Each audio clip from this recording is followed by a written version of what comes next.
कि as a parent मेरी सबसे पहली और आखिरी इच्छा ये होनी चाहिए कि मेरा बच्चा खुश रहे जीवन में। इससे बड़ी क्या इच्छा हो सकती है? आप कहेंगे कि हाँ, सक्सेसफुल हो और खुश रहे, ठीक तो है, पर मैं ये कह रहा हूं कि कभी कभी ऐसा हो सकता है कि सक्सेसफुल होकर दुखी रहे और जैसी सक्सेस आप चाह रहे थे वैसी न मिलने के बाद भी खुश रहे। और अगर मुझे दोनों में से एक को चुनना हो कि सक्सेसफुल और दुखी या कम सक्सेसफुल लेकिन खुश, तो एज ए पेरेंट मेरा पहला भाव क्या होना चाहिए? कि वो खुश रहे। क्योंकि मैंने तो ऐसे आईएएस आईपीएस अधिकारियों को देखा है जिन्होंने आत्महत्याएं कर ली हैं। उनसे बड़ा सफल कौन होगा? मैंने ऐसे बड़े बड़े टाइकून्स को देखा है बिजनेस की दुनिया के जो खुश नहीं है। इनसे बात करो तो लगभग रोते रहते हैं रात दिन, लेकिन टाइकून्स हैं, बहुत अमीर लोग हैं। तो मैं ऐसा क्यों चाहूं कि मेरा बच्चा ऐसा हो? तो मैंने एक पिरामिड बनाया जो शायद आपके काम का भी हो। मैं एकदम क्लियर हूं, मैं अपने बच्चे से हमेशा ये बात करता हूं कि भैया मुझे सबसे पहले ये चाहिए कि तुम खुश रहो, बाकी सब सेकेंडरी है। उसके साथ हो जाए तो अच्छा है, नहीं तो मुझे तुम्हारी खुशी से मतलब है, बाकी सब बातें बात की। खुशी कैसे आएगी?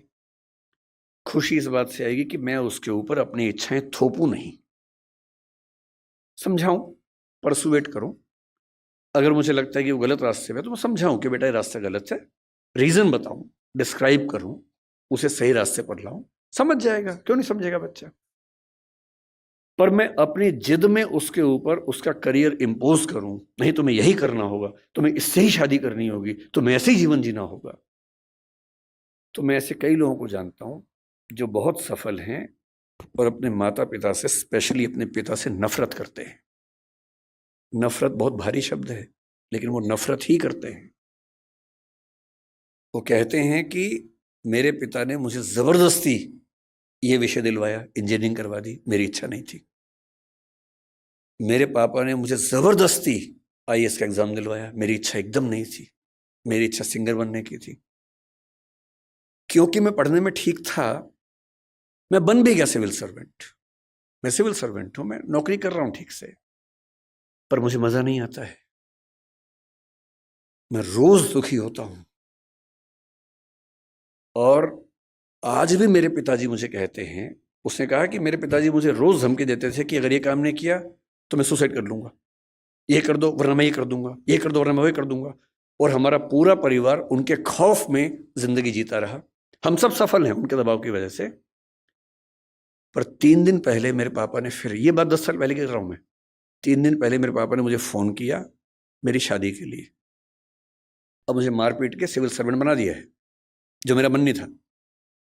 आप कह रहे हैं बेटा लड़की फाइनल कर दी है, इससे शादी करनी है, और मैं किसी को जवान दे चुका था।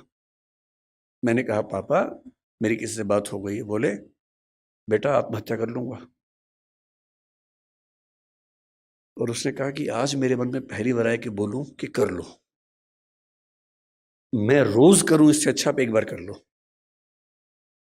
मैं 15 साल से कर रहा हूं, एक बार आप भी कर ही लो पापा। अगर इतना इंपोज करके आपने सफल बना भी दिया तो अपने प्रति जो नफरत पैदा कर लेंगे वो ज्यादा भारी पड़ेगी। इसलिए बच्चे की खुशी का मतलब है ऑटोनॉमी, उसकी इच्छा का सम्मान। हाँ, जहां वो गलत है समझाइए, परसुएट कीजिए, कन्विंस कीजिए, दबाव नहीं। जिसकी जिंदगी में एक मिशन हो, अपने मन का काम हो और ठीक ठाक से रिश्ते हों, 2-4, 1-2 बढ़िया दोस्त हों, परिवार ऐसा हो कि जहां आके उसको मजा आता हो, शाम को घर आते हुए अच्छा लगे, ये नहीं कि अब रात गुजारने के लिए जाना ही होगा। उससे सुखी जीवन किसी का नहीं है।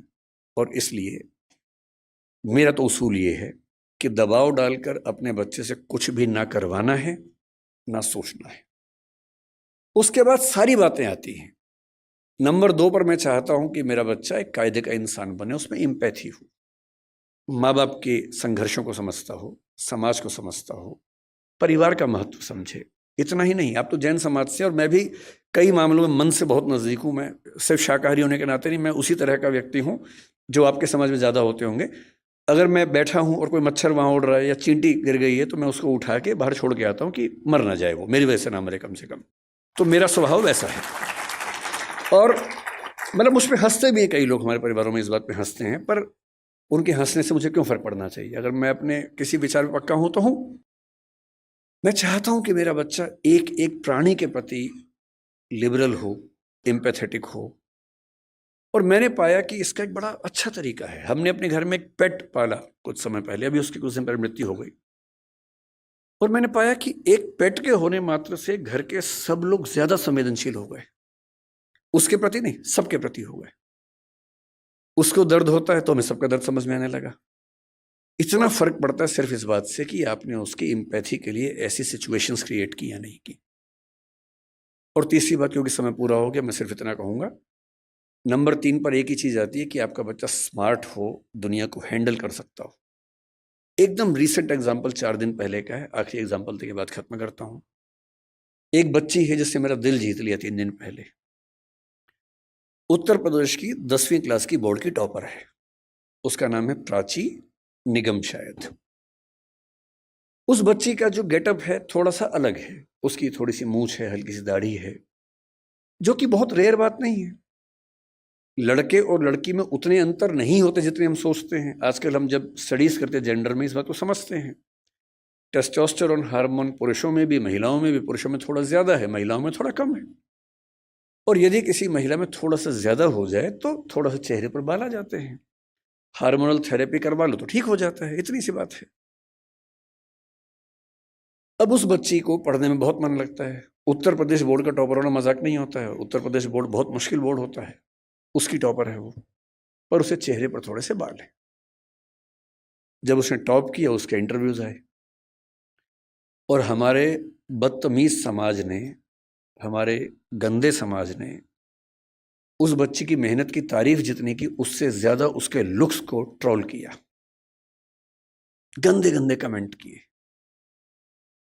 और सोच के देखिए, 10वीं क्लास का बच्चा जिसकी उम्र 15 साल होगी, जो पढ़ने में इतना डूबा हुआ है कि फर्स्ट रैंक लेके आ रहा पूरे स्टेट में, उसकी मेहनत पर बात नहीं हो रही है। बात हो रही है कि उस लड़की के चेहरे पर बाल कैसे हैं। कैसा भद्दा समाज है हमारा। 2 दिन बाद उसका फिर एक इंटरव्यू आया, और उसने इंटरव्यू में क्या कहा, थोड़ी दुखी आवाज में कहा कि इतनी ट्रोलिंग हुई, मुझे, मेरा मन करता है काश मैं टॉप ना करती। ये हमारे समाज के मुंह पे एक थप्पड़ है, तेज थप्पड़ है, जो लगना भी चाहिए। लेकिन जो मैं आखिरी बात आपसे कह रहा हूं वो इसके बाद की है। उसके 2 दिन बाद फिर उसका एक इंटरव्यू आया, जो मैंने कल देखा, और उसने कहा कि ट्रोलिंग हुई बहुत, लेकिन मुझे खास फर्क नहीं पड़ रहा, मैं ठीक हूं। इसी बहाने फेमस भी हो गई। और रही बात इसकी, तो ये तो जब चाहूंगी ठीक कर लूंगी, इसमें ऐसी कौन सी बात है। सोशल मीडिया की एंजाइटी हमारे दौर के सबसे बड़े खतरों में से एक है। बच्चे फोटो डालते हैं, लाइक कम आते हैं, एंजाइटी हो जाती है। और ऐसे में किसी बच्चे को लाखों लोग ट्रोल करें और वो कहे कि खास दिक्कत नहीं हुई, तो समझ लीजिए उसके पेरेंट्स ने बहुत कमाल किया होगा कि उनका बच्चा इतना साहसी है, इतने बड़े पैमाने की ट्रोलिंग झेल सकता है। अपने बच्चों को ऐसा बनाने की ज़रूरत है, और ये हम सबके साथ होना है। कल कोई ना कोई हमारी फ़ोटो आएगी बाहर, मैं तो झेल चुका हूँ कई बार, मैं तो अक्सर झेलता हूँ इन चीज़ों को, सबको झेलनी है। कोई आपकी फ़ोटो आएगी, 4 गालियाँ पड़ेंगी, और हम सबकी नेचर क्या है, 10 तारीफ हमको नज़र नहीं आती, एक बुराई हो, सारा फोकस वहाँ चला जाता है। रात दिन परेशान रहते हैं कि ऐसा कैसे हो गया, नींद उड़ जाती है।